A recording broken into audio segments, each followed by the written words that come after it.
wszechświat w dłoni ma.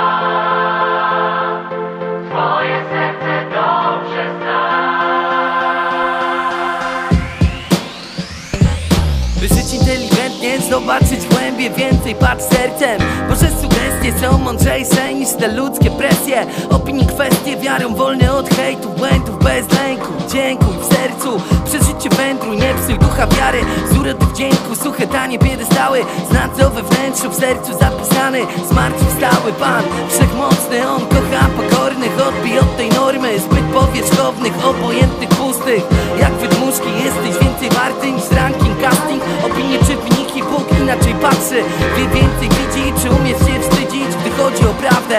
1:16:7 Samuel. Bóg, co wszechświat w dłoni ma.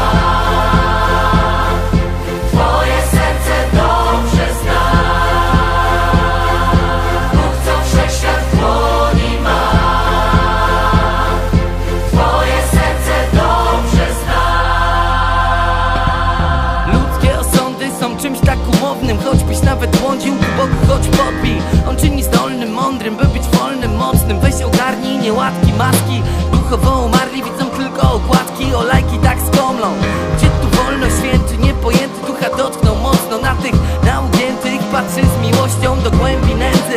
Celny grzesznik, Bóg ich nie potępił. Więcej w człowieczeństwie dbaj o wiarę. U Boga jest wielkie, co u ludzi tak słabe. Żale pogardę ogarnę, zatrę propagandę. Bo Bóg naprawdę w walce z kłamstwem nic nie warto bardziej od zdrowego sumienia, które zmienia i na lepsze.